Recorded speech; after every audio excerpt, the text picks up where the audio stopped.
Dépasser son auto-saboteur intérieur. Bonjour, vous me connaissez, Germain Roncari, psychopraticien de vie sentimentale, mais aussi organisateur de marches sur Compostelle et formateur en formation individuelle de psychopraticien ou de coach. Allez voir sur mon site germainroncari.com pour trouver ce qui vous convient et n'hésitez pas à m'écrire pour faire évoluer votre vie parce que c'est vrai qu'on n'a qu'une vie et il ne s'agit pas de s'empêcher de vivre ce que l'on peut vivre. C'est ça qui est important. Parce que oui, dépasser son auto-saboteur. Qu'est-ce que c'est qu'un auto-saboteur? Je pourrais le définir ainsi, c'est une partie de nous qui nous empêche de vivre quelque chose qui est accessible. Et je dirais que même quelque chose que l'on devrait vivre parce que c'est normal de le vivre.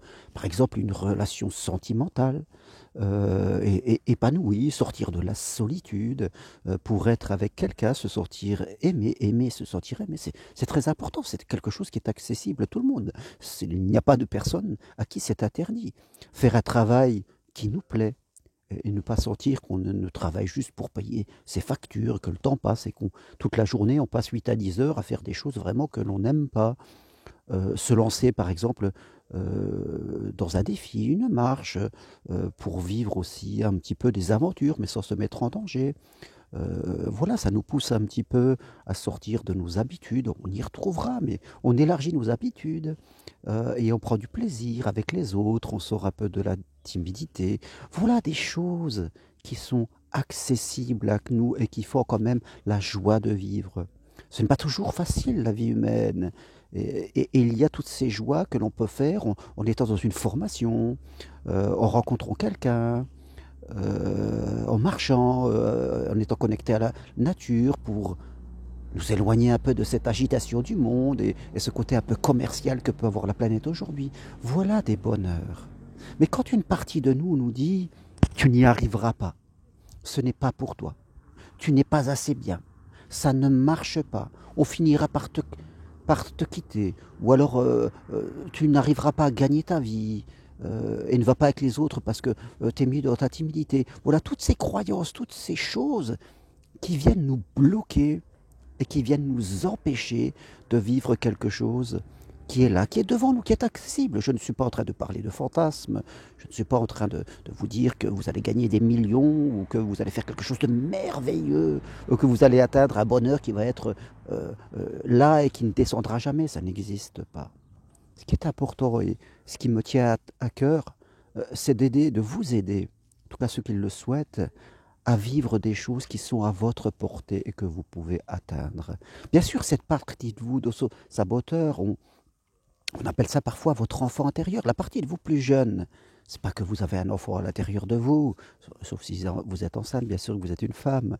C'est que à certains moments, peut-être pas dans toute votre vie, peut-être pas dans tous les domaines de votre vie, mais dans certains domaines de vie, professionnel, sentimental, social, familial, vous avez à certains moments des comportements qui manquent de maturité. Ce sont des comportements, ce n'est pas vous, ce n'est pas votre identité, votre essence profonde. Ce sont simplement des comportements qui sont connectés à votre passé, peut-être à certaines choses qu'on vous a dit quand vous étiez jeune, des limitations, alors vous avez vécu des choses qui étaient difficiles, et une partie de vous en a tiré des conclusions qu'il fallait faire attention, ne pas se méfier de tout le monde.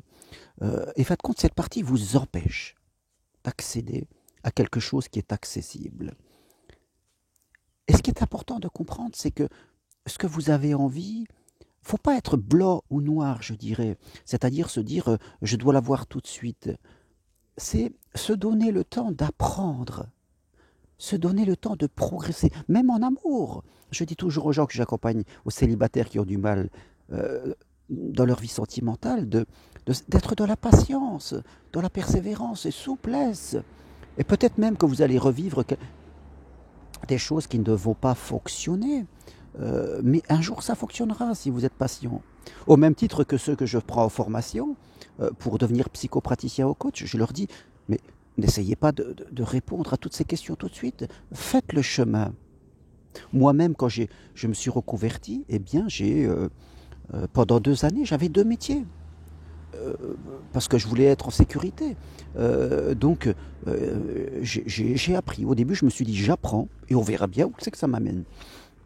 Et un jour, j'ai eu des clients, j'ai démissionné et aujourd'hui, je suis là avec vous. Et je gagne très bien ma vie, j'en suis très heureux.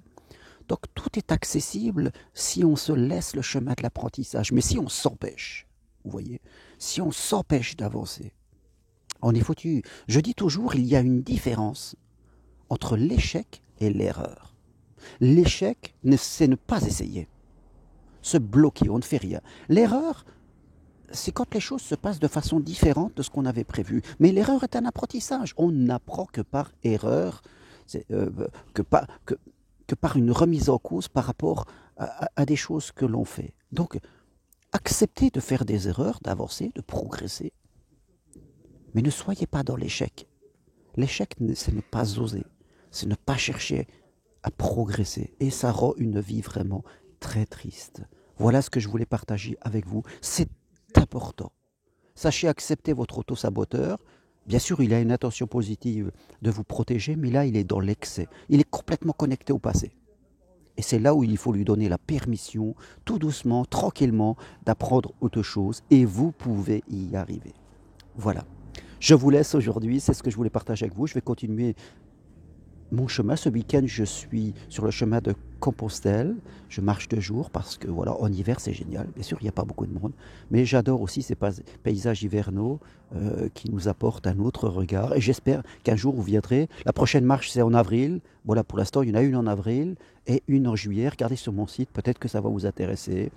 Voilà, donnez-vous la chance d'être heureux sur des choses que vous pouvez vivre. Merci. Si vous avez besoin d'aller plus loin, prenez rendez-vous avec moi à distance, Skype, WhatsApp, Zoom, tout ce que vous voulez. On peut en discuter ensemble, vie sentimentale, vie professionnelle, quelle que soit votre situation. À bientôt. Merci. Au revoir.